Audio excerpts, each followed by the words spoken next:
அங்கிளோட அப்பா பயங்கரமா குடிப்பாரு. குடிச்சிட்டு தினமுமே வந்து அங்கிள போட்டு அடிப்பாரு. ஸோ, அன்னைக்கும் அதே மாதிரி ஒரு நாள் தான். பயங்கரமா குடிச்சிட்டு அடிக்க, இவனும் சரி உங்களுக்கு நான் வாங்கிட்டு வரேன் அப்படிங்கிற மாதிரி சரக்கு வாங்குறதுக்காக வெளியே போயிடுவான். இவங்க அப்பாவுக்கு குடிக்கிறதோட சிகரெட் அடிக்கிற பழக்கமும் இருக்கும். ஸோ, அந்த பட்டை வந்து ஒழுங்கா அணைக்காமல் என்ன பண்ணிடுவாரு அப்படின்னா கீழே போட, அதனால் என்ன ஆயிரும் அப்படின்னா வீடு வந்து ஃபயர் வந்து பிடிக்க ஆரம்பிச்சிடும். அங்கிளும் கடைக்கு போயிட்டு திரும்பி வரப்போ தான் வீட்டை பார்த்தா வீடு வந்து அப்படி பற்றி எரிஞ்சுக்கிட்டு இருக்கும். அங்கிளும் உள்ளே போய் அழுதுகிட்டு இருக்க குழந்தைய வந்து தூக்கிடுவான். அதே நேரத்தில் அவங்க அப்பா நீ காப்பாற்றுப்பா அப்படிங்கிற மாதிரி கேட்பாரு. அங்கிள் ஒரு நிமிஷம் நின்று எல்லாத்தையுமே யோசிச்சு பார்ப்பான். அவங்க அப்பா எப்படி வந்து அவங்க அப்பாவை அடித்தாரு, எப்படி அவங்க வந்து அம்மாவை அடித்தாங்க, அவனை எப்படி அடித்தாங்க, எல்லாரும் எப்படி ட்ரீட் பண்ணாங்க அப்படிங்கிற மாதிரி ஒரு நிமிஷம் நின்று யோசித்து பார்த்துக்கிட்டு இருக்கிறப்பவே அந்த வீட்டில் இருக்க மேலே சீலிங்கெல்லாம் வந்து விழ ஆரம்பிக்கும். இவனும் என்ன பண்ணிடுவான், கையில் வச்சுருக்க நீஸோட வெளியே ஓடி வந்துடுவான். ஸோ அந்த மாதிரி தான் என்ன பண்ணியிருப்பாருங்க அப்படின்னா அவங்க அப்பா வந்து இறந்துருப்பாங்க. இந்த மாதிரி தான் நான் வந்து எங்கள் அப்பாவோட சாவுக்கு காரணமாயிட்டேன் அப்படிங்கிற மாதிரி இந்த கதையை இப்போ நம்ம அங்கிள் வந்து டீச்சர்கிட்ட வந்து சொல்லிக்கிட்டு இருக்காங்க. ஸோ அந்த ஃபயர் ஆக்சிடெண்ட் நடந்தப்போ அங்கிள் வந்து காப்பாற்ற போயிருப்பார் இல்லையா, அப்போ அவரோட கையிலையும் ஷோல்டர்லேயும் ரொம்ப பெரிய ஒரு தழும்பு வந்து இருக்கும். இதை பார்க்குறப்பெல்லாம் எனக்கு எங்கள் அப்பாவோட சாவுக்கு நான் தான் காரணம் அப்படிங்கிற அந்த ஒரு குற்ற உணர்ச்சி, நான் தான் அந்த பாவத்தை பண்ணேன் அப்படிங்கிறது எனக்கு ஞாபகம் வந்துக்கிட்டே இருக்கும். எனக்கு அப்போவே தெரியும், நான் அதை பண்ணப்பவே எனக்கு தெரியும் இந்த மாதிரி நான் செஞ்ச பாவம் ஒரு நாள் என்னை தேடி வரும் அப்படிங்கிறது. அதனால தான் இன்றைக்கி என்னோடய ஒரே ஒரு ஃப்ரெண்டு வந்து என்னை பற்றி அந்த மாதிரி ஒரு வார்த்தை வந்து சொல்லிட்டான். ஸோ அவன் மூலியமாக நான் செஞ்ச தப்பு வந்து என்னை பின்தொடர்ந்து வருது அப்படிங்கிற மாதிரி இப்போது டீச்சர்கிட்ட இதெல்லாம் எக்ஸ்பிளைன் பண்ணிக்கிட்டு இருக்காங்க. ஏன் அப்படின்னா டீச்சரு அண்ட் அவங்க அம்மா முன்னாடி தானே வந்து லாயர் வந்து சொல்லியிருப்பாங்க அவன் தான் அவங்க அப்பாவையே கொன்னது அப்படிங்கிற மாதிரி. அங்கிள் அடுத்து என்ன டீச்சர்கிட்ட சொல்கிறாங்க அப்படின்னா, இதுதான் என்னோடய பாஸ்ட்டு, ஆனால் இதுக்காகலாம் நீ வந்து என் கூட இருக்கணும்னு அவசியம் கிடையாது. எதுனாலும் உன்னோட முடிவு தான். நான் பண்ண பாவம் என்னோடையே போகட்டும், நீ என்ன முடிவு எடுத்தாலும் அதை நான் வந்து சந்தோஷமாக ஏற்றுக்கிறேன் அப்படிங்கிற மாதிரி இந்த விஷயங்கள் எல்லாமே கன்ஃபஸ் பண்ணிட்டு அங்கிள் அங்கேருந்து போயிடுறாங்க. இங்கே லாயர் வந்து ஹீரோயினோட அம்மாவை பார்க்குறதுக்காக சியோல் போயிருப்பாங்க. அவங்க வந்து நடந்த விஷயத்த பேசிக்கிட்டு இருக்கிறப்ப அந்த பக்கமாக ஒரு ரிப்போர்ட்டர் வருவாள். இவங்க என்ன பேசுகிறாங்க அப்படிங்கிறத ஒட்டு கேட்டுக்கிட்டே. ஸோ அந்த ரிப்போர்ட்டர் யார் அப்படின்னு நம்ம பார்த்தோம்னா, இதுக்கு முன்னாடி சிஎல்ல இருக்கப்போ ஒரு ஆர்டிக்கல் வந்திருக்கும் இல்லையா, இந்த மாதிரி டீச்சர் வந்து ஒரு பேரண்ட்டோட அஃபேரில் இருக்காங்க அப்படிங்கிறது, அதை எழுதின ரிப்போர்ட்டரே இவன் தான். ஸோ இப்போ இதே ஆள் மறுபடியும் ஏதாவது நியூஸ் கிடைக்குமா, ஸ்கேண்டல் கிடைக்குமா, அதை வந்து பேனாக்கி பேனை பெருமாளாக்குவாங்கன்னு சொல்லுவாங்க இல்லையா, அந்த மாதிரி ஏதாவது நமக்கு கிடைக்குமா அப்படிங்கிற மாதிரி இவங்க பேசுகிறத வந்து கேட்டுக்கிட்டு இருக்காங்க. இவங்களும் என்ன பண்ணிடுவாங்க அப்படின்னா ரிப்போர்ட்டரை பார்த்தோன்னே அவன் போன கொஞ்சம் பேசிக்கலாம் அப்படிங்கிற மாதிரி முடிவு பண்ணுறாங்க. பட் இருந்தாலும் ரிப்போர்ட்டருக்கு என்ன கேட்டுரும் அப்படின்னா அந்த டீச்சர் இருக்கக்கூடிய வில்லேஜோட பேர் கேட்டுரும். கேட்ட உடனே அந்த ரிப்போர்ட்டர் என்ன பண்ணுறான்னா அடுத்து அந்த வில்லேஜ் என்ன எங்கே இருக்குது அப்படிங்கிற மாதிரி தேட ஆரம்பிச்சிடுறான். ஸ்கூலில் எக்ஸாம் எல்லாம் முடிஞ்சிருக்கும் இல்லையா, அதோட ரிசல்ட் வந்து இப்போ வெளியே வந்துச்சு. ரிசல்ட்டை பார்த்துட்டு எல்லா டீச்சர்ஸுமே பயங்கரமாக புலம்ப ஆரம்பிக்கிறாங்க. எதுக்காக வந்து இவன் இப்படி பண்ணிட்டான்னு தெரியவே இல்லையே, நல்லா படிக்கிற பையன் தானே, திடீர்னு என்ன ஆச்சு அப்படின்னு. யார் அந்த பையன் அப்படின்னு பார்த்தோன்னா நம்ம நீஸ் என்ன பண்ணி வச்சுருக்கான் அப்படின்னா, இருக்க எல்லா சப்ஜெக்ட்லேயுமே இருக்க எல்லா கொஷினுக்குமே அங்கே வந்து கொஷின்ஸ் எப்படி இருக்குன்னா எம்சிக்யூவாக இருக்கும். எல்லாத்துக்குமே 3வது ஆப்ஷனை சூஸ் பண்ணி வச்சுருக்கான். ஸோ எல்லா சப்ஜெக்ட்லேயுமே இதை பார்த்துட்டு அவங்க பயங்கரமாக புலம்ப நம்ம டீச்சர் இருக்காங்க இல்லையா, அவங்க வந்து பாப்புலர் பையன்கிட்ட பேசுகிறாங்க, எதுக்காக இப்படி நீ பண்ண அப்படிங்கிற மாதிரி.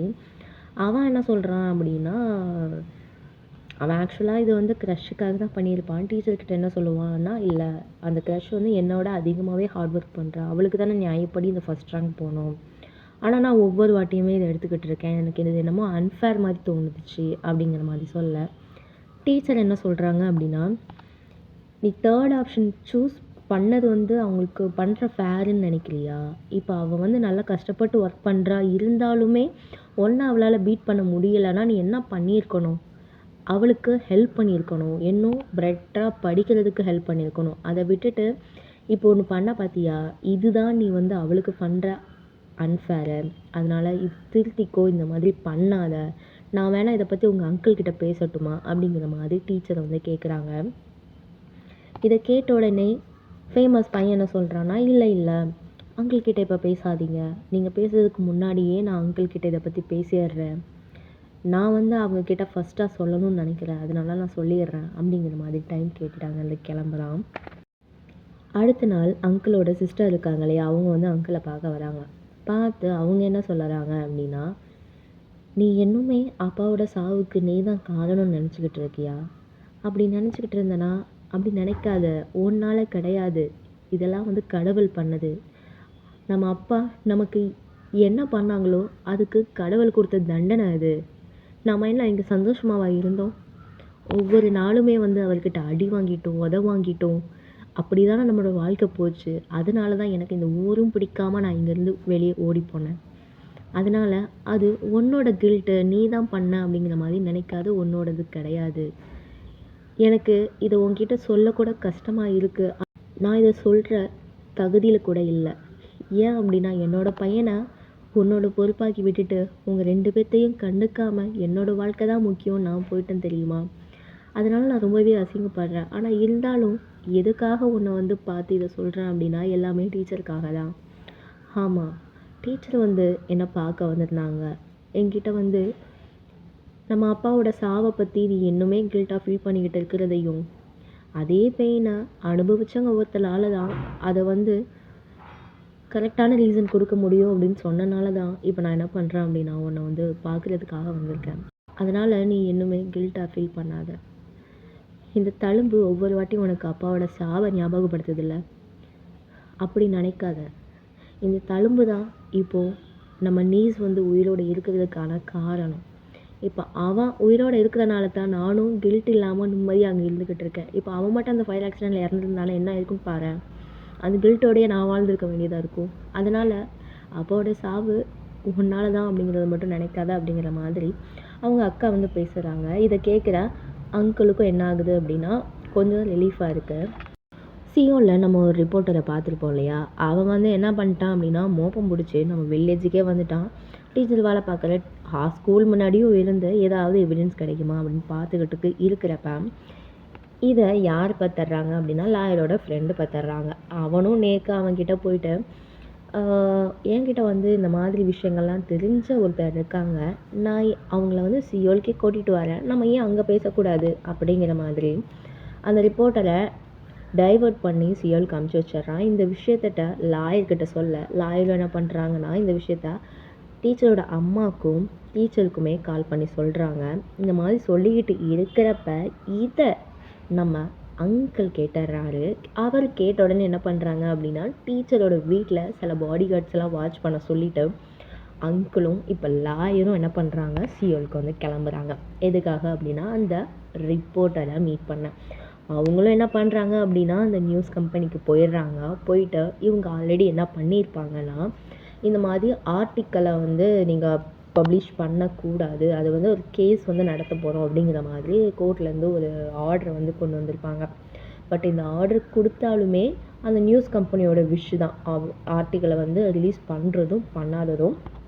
இவங்களும் என்ன பண்ணுவாங்க அப்படின்னா, பேசிட்டு இவங்க பேசியிருப்பாங்க இல்லையா கான்வர்சேஷன், அதையுமே வந்து ரெக்கார்ட் பண்ணியிருப்பாங்க. எதுக்காகனா எவிடன்ஸ்க்காக.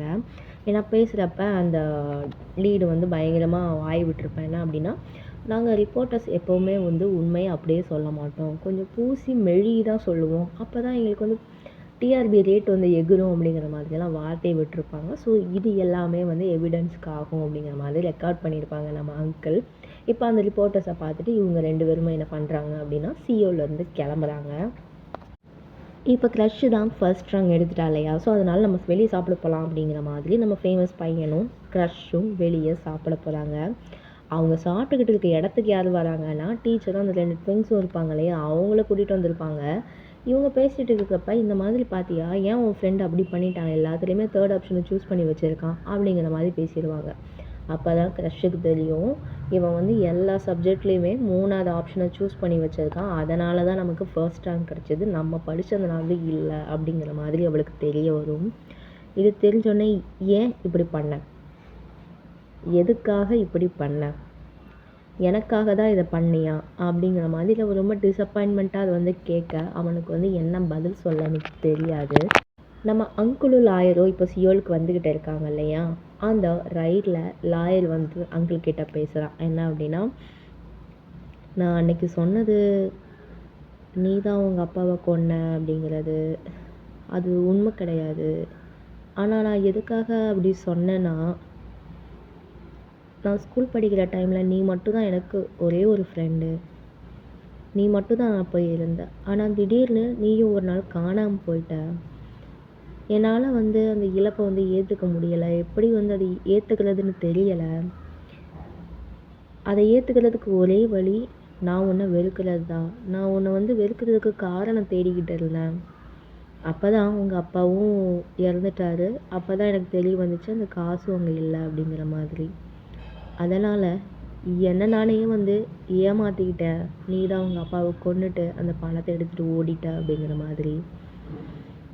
இப்படி லாயர் வந்து அங்கிள் கிட்ட பேசிகிட்டு இருக்கா. அங்கிள் இதை கேட்டுக்கிட்டு தான் இருப்பான். அவன் என்ன சொல்லுவான் அப்படின்னா, ஓ அப்போ நீ வந்து இவ்வளோ நாள் என்னை வந்து நம்பிக்கை துரோகின்னு நினச்சிக்கிட்டு இருந்திருக்க, ஆனால் உண்மையிலேயே நானா அது, நீ தானே என் முதுகில் குத்துன அப்படிங்கிற மாதிரி அங்கிள் வந்து கேட்குறாங்க. இதை கேட்ட உடனே, என்னது நான் உன் முதுகில் குத்துனா அப்படிங்கிற மாதிரி லாயர் திருப்பி கேட்க, ஆமாம் நீ தானே, பின்ன யார், அந்த ஃபயர் ஆக்சிடெண்ட்லேருந்து நான் வெளியே வந்தப்போ ஃபஸ்ட்டு எனக்கு ஞாபகம் வந்தது நீ தான், என்னோடய ஃப்ரெண்டு நீ தான் வந்த.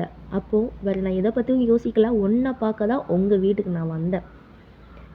அப்போ தான் நீங்கள் எல்லோரும் வெளியே வந்துக்கிட்டு இருந்தீங்க. உங்களோட பேரண்ட்ஸ் வந்து ஒன்று கேட்டாங்க, எதுக்காக நீ வந்து அந்த ரவுடி பையன் கூட வந்து பேசிக்கிட்டு இருக்க, அவங்க அப்பா எப்போவுமே சரக்கு அடிச்சுட்டு சுற்றிக்கிட்டே இருப்பார், அவனும் எங்கே பார்த்தாலும் சண்டை போட்டுக்கிட்டே இருக்கான், ஒழுங்காக படிக்கக்கூட மாட்டான் போல இருக்குது, இந்த மாதிரி பசங்களோட நீ ஏன் பழகிறப்பா அப்படிங்கிற மாதிரி உன் பேரண்ட்ஸ் கேட்குறாங்க. அதுக்கு நீ என்ன சொன்னன்னு தெரியுமா, அந்த பையனா, அவன் என் ஃப்ரெண்டே கிடையாதுப்பா, நான் வந்து சும்மா வந்துட்டு பழகிட்டு இருக்கேன், ஸ்கூலில் வந்து யாருமே என்னை டிஸ்டர்ப் பண்ணக்கூடாது இல்லையா, அதனால தான் இந்த மாதிரி பசங்களோடலாம் கொஞ்சம் பழக்கம் வச்சுருந்தோம் அப்படின்னா நமக்கு இந்த டிஸ்டர்பன்ஸும் இருக்காது.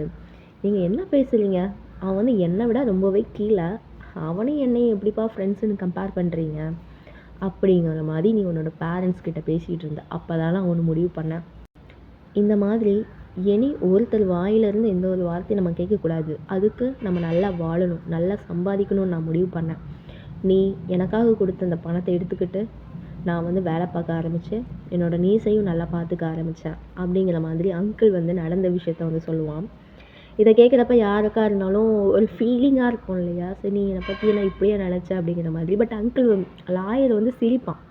ஏன்டா சிரிக்கிற அப்படிங்கிற மாதிரி கேட்டால், இல்லை எனக்கு வந்து ஃபைனலாக தெரிஞ்சிருச்சு நீயும் என்னை ஒரு ஃப்ரெண்டாக தான் பார்த்துருக்க அப்படிங்கிற மாதிரி.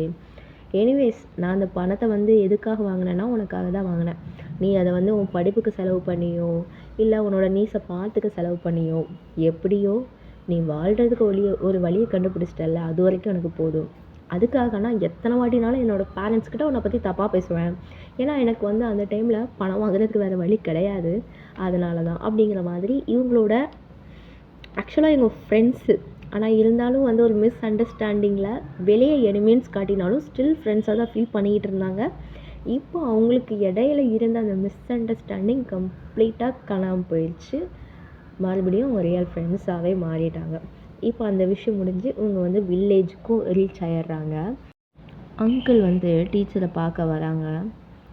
டீச்சரும் அப்போ என்ன சொல்கிறாங்கன்னா, இந்த மாதிரி எங்கள் அம்மா கிட்டேருந்து ஒரு கால் வந்தது.